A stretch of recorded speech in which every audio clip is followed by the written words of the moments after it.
We're the two gay reefers.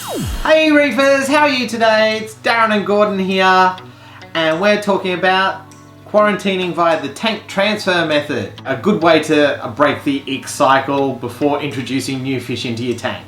Obviously we've had a few issues in the last couple of months, and we have lost a couple of other fish here and there along the line as well. So it's always heartbreaking to lose a fish, even if it is brand new into the tank. It's not just the money factor, it's the fact that you picked that fish out of the fish shop. You get attached. You get attached very, very quickly, or we do anyway. So we thought there must be a better method than just chucking them into the quarantine tank and hoping for the best 2 weeks later putting them into the display tank. And plus, one of our new fish is a powder blue tang. Out of the 4 fish, 3 of them are tangs. So we know they're prone to ick, especially the powder blue. Everyone on social media went, powder blue, no, that's an ick magnet. And we're just going, well, let's see if there's a better way to treat this.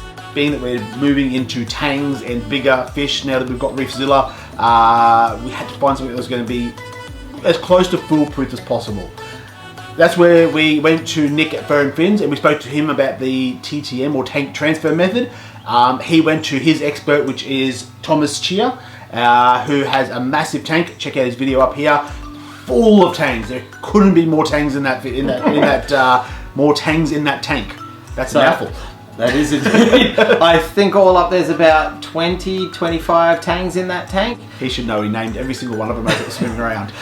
But the thing is, in the couple of months since that video, he's actually gotten more, so... But yeah, he told Nick about the tank transfer method, and Nick kindly said that he'd actually do it for us at the shop. Which was fantastic. I mean, we could have done it here. You don't need anything really that special to actually set up the tank transfer method. The tank transfer method is very, very easy. It is especially for ick and on saltwater fish only, so it doesn't work for corals or crustaceans or anything like that. The main things that you need to do this type of thing is you need at least 2 tubs. Big tubs. Well, it depends how many fish you're doing, I guess. If you're only doing 1 fish, you could get away with a bucket. So, a couple of buckets. You need a heater to keep the water temperature, obviously. You'll also need air stone. So, air pump, air stone, at least 2 of those. Just keep the water flowing in the tub. Obviously, it's going to get the fish are in there for a little while and things that, you don't want to get stagnant in there. And then lastly, somewhere for the fish to hide. So good old PVC elbows are probably the best thing for the fish to hide in. And it just keeps them from stressing out, keeps them nice and calm and safe during the whole process because, it is quite traumatic otherwise. Nick is using artificial salt water to keep the fish in. The benefit of that obviously is there's no possibility of any sort of parasite, anything like that in there. No more than 72 hours. Yeah. That is the key. No more than 72 hours. That breaks the ick cycle and all the parasite cycles. So, no more than that 72 hours. If you do happen to go over the 72 hours, start it again from scratch, counting from day 1. So what you're looking for is a total cycle of at least 12 days. 12 days is a minimum, and at least 4 transfers.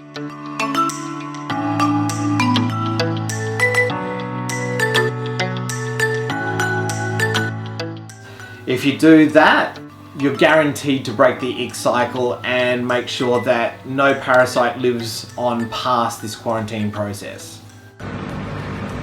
Okay guys, here we go for the TTM. So this is the first fish going into the RO dip. Down in here, we've matched the pH and the temperature of the old tank to this one here. We've got a little powder blue here. There he is there. Down into the bucket there. A little yellow tang. So there's a beautiful little yellow tang just down there as well for a minute or 2. Here's the beautiful majestic angel that we're TTMing for the Darren and Gordon from the Two Gay Reefers. So we'll leave those guys down in there. Most important thing as well is we've used this hand, which is wet down into that bucket. So we're going to change over the hands here. We've got our tub next door, which is with a new silicone hose with an air stone, new PVC pipe with freshly mixed artificial salt water, so no parasites, nothing in there whatsoever. So down in here we will start with the other hand now, with the sailfin tank. Pick him up, he's coming along nicely, put him down into the water, and then we'll do the powder blue as he was next. There we go, down in there, like so. Do the yellow next, which is pretty cool. We can go into there as well, and then move this guy over as well, the beautiful little majestic. She's going in there as well.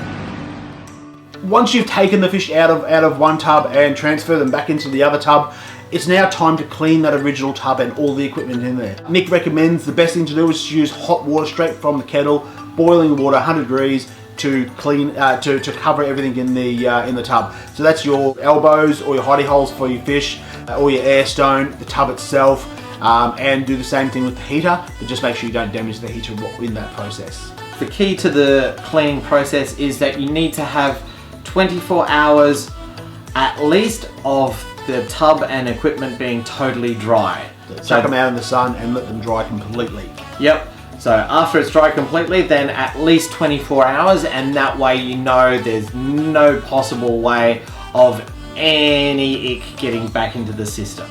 Everyone in the reefing community realizes how important quarantining your fish are. Some people will take the risk and not do it. When you start buying more expensive fish, the bigger tangs, the bigger angelfish, those more expensive fish, the last thing you want to do is put something into your tank and wipe everything else out. Highly, highly recommend quarantining every single fish you put into your system. Some people even quarantine every coral they put into their system. We don't really go down that line yet, but we may need to at one stage. Because we buy too many corals. He buys too many corals. The good thing about this method as well is you can treat with other types of medication while you're doing this process, because the process is mainly just for ick. That's the only thing that will stop. But you can treat for other things like worms and other conditions while you're doing it. And the good thing is that you don't need to cycle anything, you don't need to do anything, you just need to keep on top of that 72-hour period of changing from one tank to the other.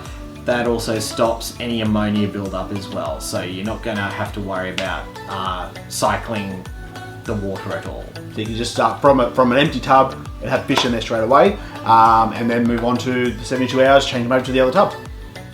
So that's a short overview of the tank transfer method. Now, by no means are we experts.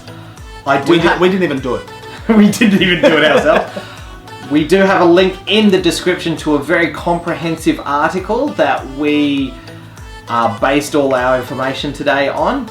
It does answer a lot of other questions, so if you're really interested in the topic, check out the link below.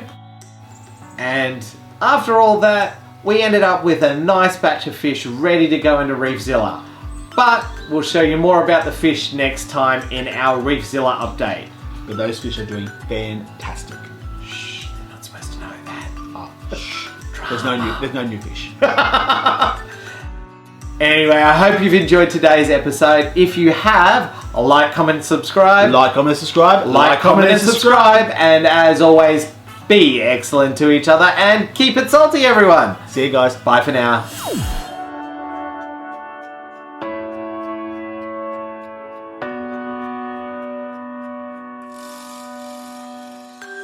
Sit in the same plane. It's all about planes, is it? Aeroplanes? I get first class, you get.